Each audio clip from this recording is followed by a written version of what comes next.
মাত্র একটি ডিম দিয়ে মেয়োনিজ তৈরি করে এতগুলা স্যান্ডউইচ তৈরি করলাম। আর এই মেয়োনিজটা খেতে কিন্তু অসম্ভব মজার।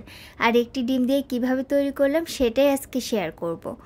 তো সকাল সকাল বাবার মেয়ে আমার কাছে স্যান্ডউইচ খেতে চেয়েছে, কিন্তু বাসায় মেয়োনিজও নেই, তেমন কোনো সসও নেই। তো আমার হাজব্যান্ড আমাকে বলেছিল যে সেই দিন যে একটা মেয়োনিজ তৈরি করেছিলে না ডিম দিয়ে, সেটা কিন্তু অসম্ভব মজার হয়েছিল, তুমি সেটা তৈরি করতে পারো, বাসায় তো পাউরুটি আছেই।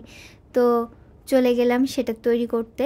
তো প্রথমে একটা সিদ্ধ ডিম অথবা একটা হাফ বয়েল ডিম লাগবে। তো আমি এখানে একটা ডিম হাফ বয়েল করে নিয়েছি, আর এখানে 3 চা চামচ গুঁড়া দুধ দিয়ে দিচ্ছি। এখন দিয়ে দিচ্ছি টমেটো সস। আমার কাছে 3 টাকা দামের এই টমেটো সসের 2টা প্যাকেট ছিল, আমি 2টা প্যাকেটই ব্যবহার করেছি।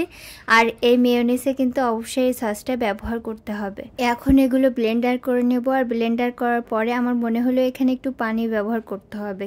তো এর আগের দিন আমি বানিয়েছিলাম, তখন একটু পাতলা হয়ে গেছিলো। তো প্রথমে ভেবেছিলাম যে পানি না দিয়েই দেখা যাক যে কেমন ঘনত্বটা আসে। তো এখানে একটু পানি ব্যবহার করেছি, তারপরে একটু টেস্ট করে দেখলাম যে এখানে একটু চিনি ব্যবহার করতে হবে। এর আগের দিন কিন্তু আমি চিনিটা ব্যবহার করেছিলাম, কিন্তু মিষ্টির পরিমাণটা আমার কাছে বেশি মনে হয়েছিল। তো আজকে ভাবলাম দেখা যাক যে মিষ্টি না দিলে কেমন লাগে। তো না, অল্প একটু চিনি ব্যবহার করলে টেস্টটা অনেক ভালো আসবে এই মেয়োনিজে। ডিম দিয়ে তৈরি করা এই মেয়োনিজটা খেতে কিন্তু অসম্ভব মজার। আসলে বাসায় তৈরি না করলে বুঝতে পারবেন না, বাসায় একবার তৈরি করলে আমার মতো ফ্যান হয়ে যাবেন এই মেয়োনিজের।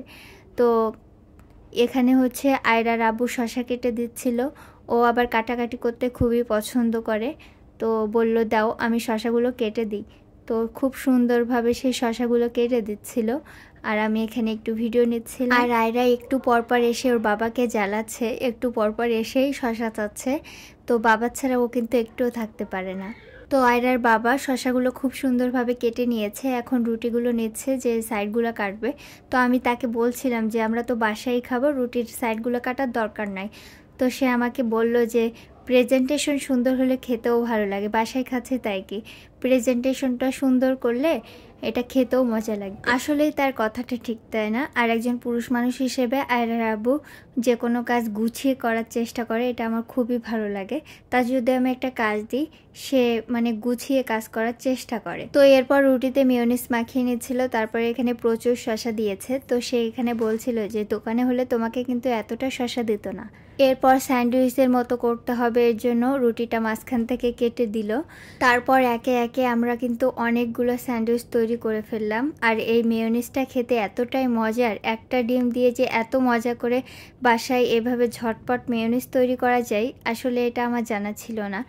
তো এই মেয়োনিজটা একটা ডিমের মেয়োনিজ দিয়ে কিন্তু আপনি 8-10টা ইজিলিভাবে স্যান্ডউইচ তৈরি করতে পারবেন। এখানে কিন্তু একটু দেখলেই বুঝতে পারবেন আমি কিন্তু অনেকগুলো করে মেয়োনিজ ব্যবহার করেছি।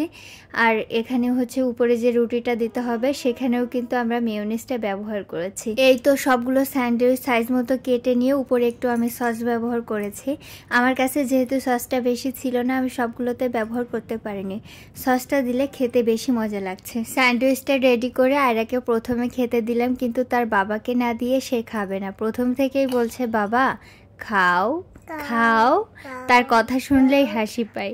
তো এই ছিল আমার আজকের ভিডিও। আমার ভিডিওটি কেমন লাগলো অবশ্যই কিন্তু কমেন্টস করে জানাবেন। আর আপনারা কি কখনো এরকম ডিমের তৈরি মেয়োনিজ খেয়েছেন? আপনাদের কাছে টেস্টটা কেমন লাগে অবশ্যই কিন্তু আমাকে জানাতে ভুলবেন না।